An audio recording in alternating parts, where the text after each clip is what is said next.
The research hall of the alien station was cold and bright. Soft blue lights reflected off metal walls. In the center of the hall stood a transparent chamber. Inside it lay a human male, still and silent.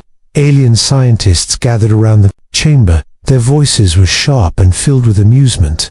They looked at the human body with open disbelief. Some even laughed without hiding it. "This is Earth's prototype," one scientist said. "A fragile creature built for a weak world." Another alien shook his head slowly. "Our tests prove he should not be alive." They spoke of gravity, pain, and limits. They compared their own strong bodies to the human's thin frame. To them, the human looked broken and unfinished. A failed experiment brought from a distant planet. The word ridiculed followed him like a shadow. Every scan showed damage, stress, and strain. Every reading suggested collapse and death. Yet the human's heart still beat quietly. The aliens did not see that as strength. They saw it as delay, a slow end waiting to happen. Their laughter echoed across the hall. At the far end of the chamber stood the alien queen. She was tall, calm, and silent. Her presence alone commanded respect. But she said nothing. Beside her stood a young daughter. The child watched the human with wide eyes. She did not laugh. She did not speak. The council members finished their review quickly. They declared the prototype useless, a subject not worth further resources. One by one, they began to leave. Their laughter faded into the distance. The hall slowly became quiet. Only the hum of machines remained, and the soft sound of the humans breathing. The queen did not leave. She stepped closer to the chamber. Her eyes studied the human carefully, not as an object, but as a being. The human's face was marked with pain. Small scars told stories of survival. His hands were rough, not weak. His body carried signs of endurance. The queen noticed something the others ignored. Even in rest, the human resisted the cold. His body adjusted without command, as if struggle was natural to him. Her daughter moved closer and pressed her small hand against the glass. The child tilted her head in curiosity. "Mother," she whispered softly, "why is he still here?" The queen did not answer right away. She placed her hand over her daughter's. Her voice was calm and low. "Because he refuses to stop."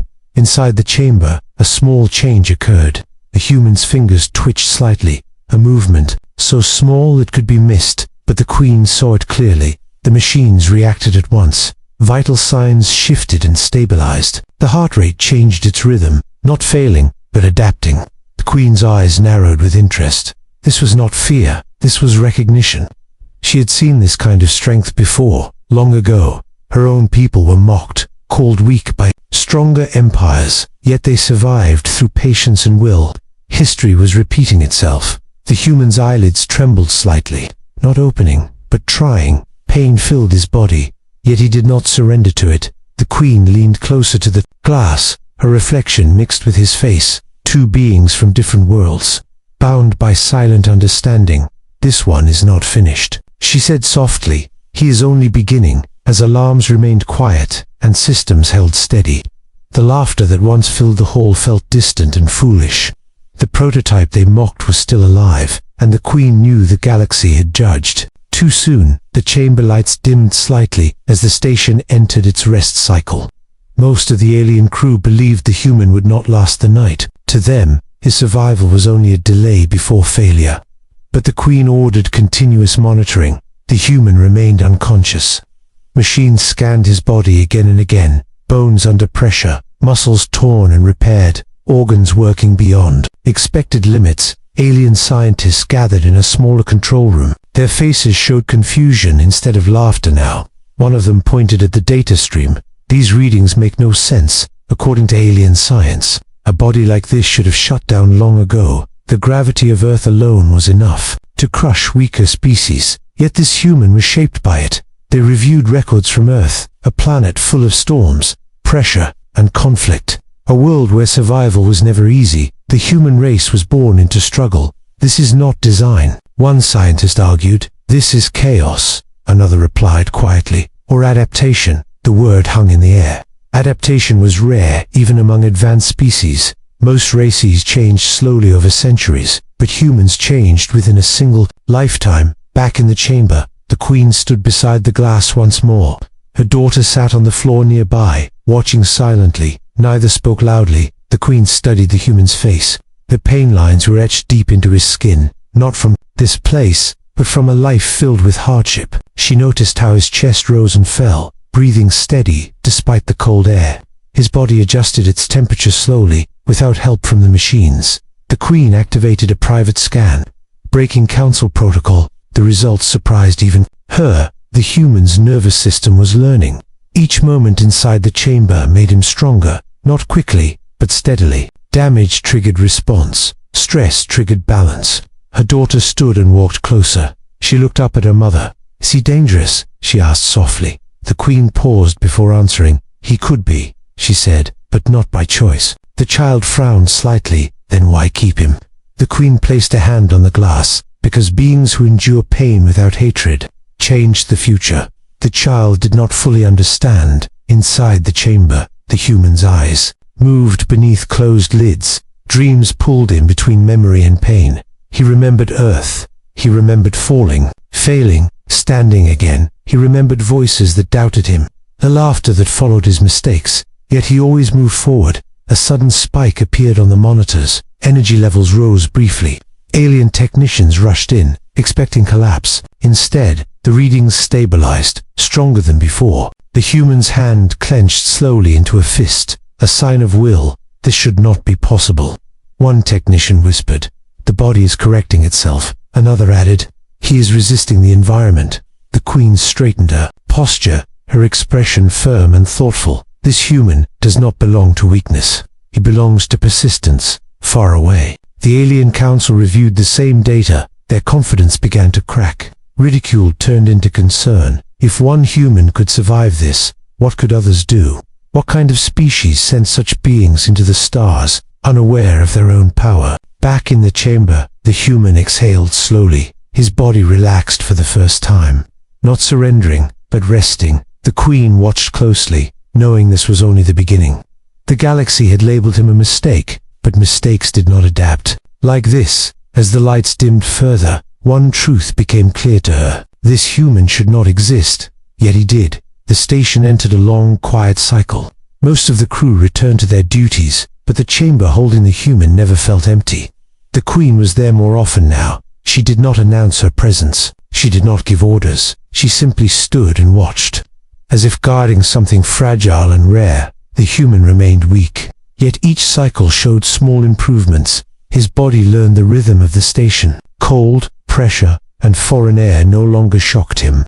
The Queen remembered her own past, long before she wore the crown. Her species was once called inferior, mocked by stronger empires. They were told they would never rule, never survive beyond their homeworld, but endurance changed their fate. Quiet strengths reshaped history, and she saw the same pattern, not in an empire, but in one human body, fighting without knowing it was being tested. Her daughter often followed her, sitting close to the chamber, drawing shapes on the floor, sometimes looking up at the human. "He sleeps too much," the child said once. The Queen allowed a small smile. "He is healing," she replied. "Sleep is how humans fight." Inside the chamber, but humans stirred more frequently. Pain passed through him like waves, but his mind did not break. His eyes finally opened, slowly and painfully.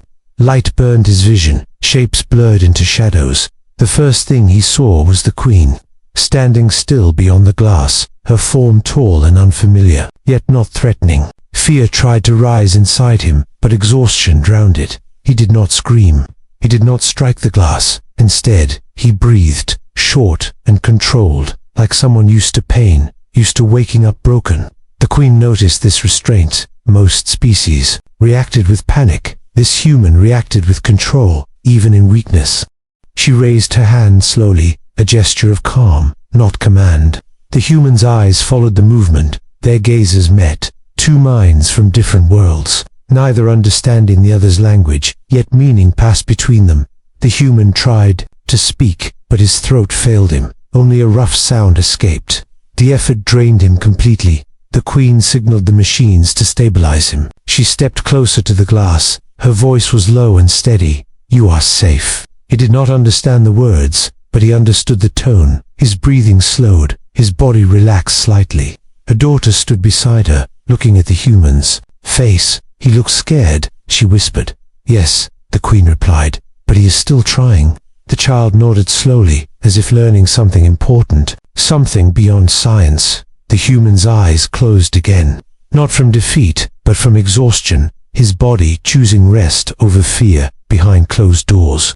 The alien council debated his fate. Some feared him, others wanted him erased. A being who adapted this fast was unpredictable, uncontrollably a possible threat. The Queen listened in silence, her expression unreadable, but her decision was already forming. This human was not a weapon. He was a mirror, reflecting what the galaxy ignored, that survival was not always loud. Sometimes it was quiet and patient.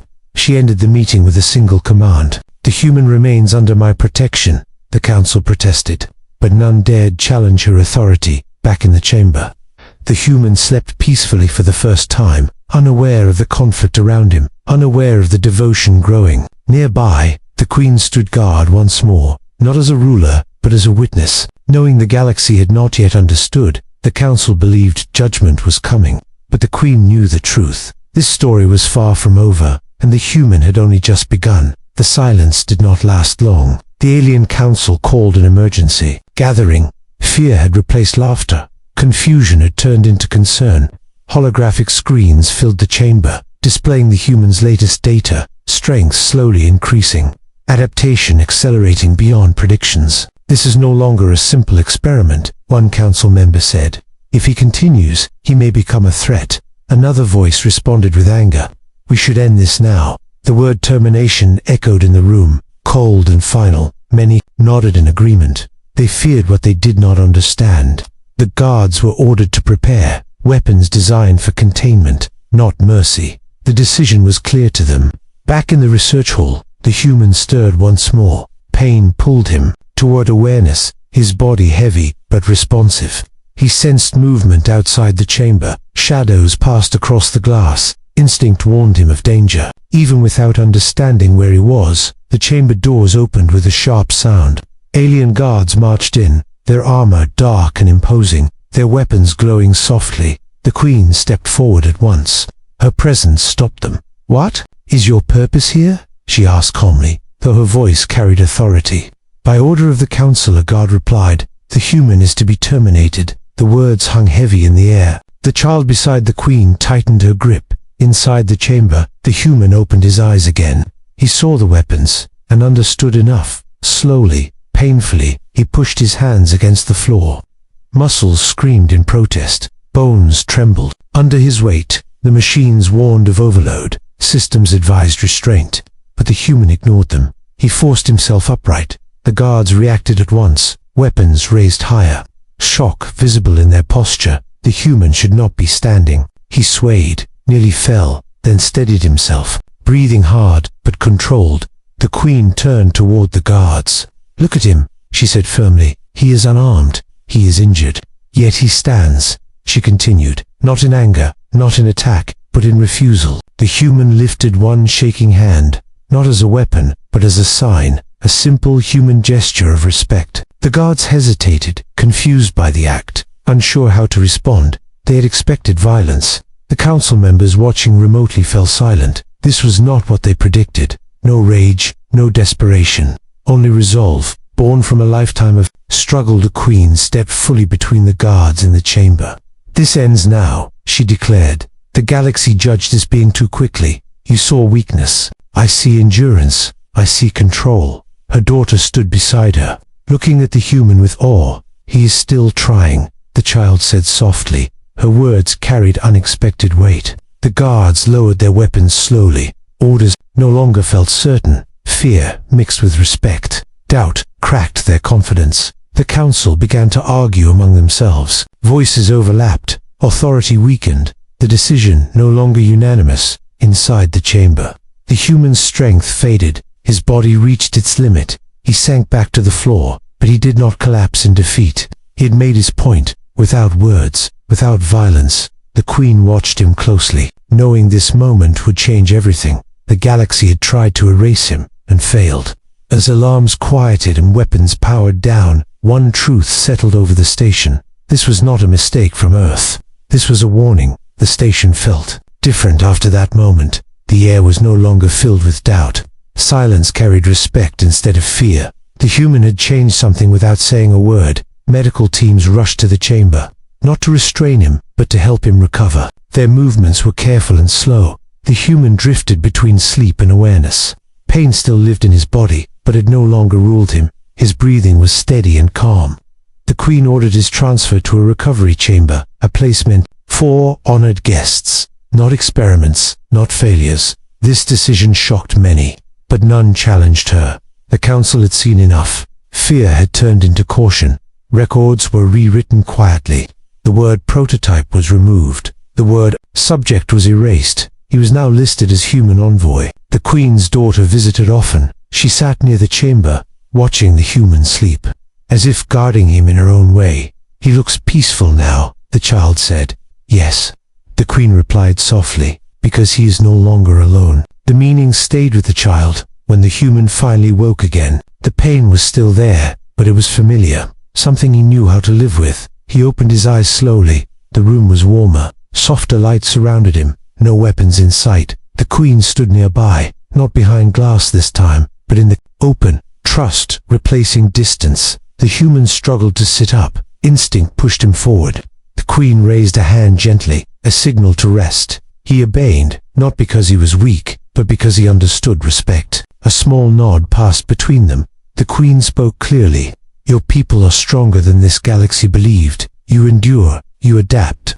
Your human did not understand every word, but he understood the tone, pride, acknowledgement. Across the station, messages were sent beyond its walls. Reports reached distant systems. Humanity was no longer dismissed. Other species read the data. A single human surviving impossible conditions, not through force, but through resilience. The galaxy began to ask questions. If one human could do this, what could many do together?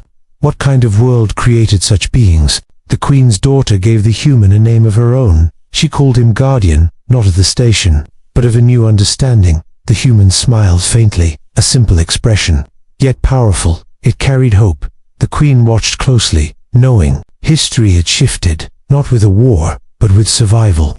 Earth's prototype was never a joke, never a mistake. He was a message, sent quietly into the stars. The galaxy had laughed first, but humanity had the last word, not spoken, but proven.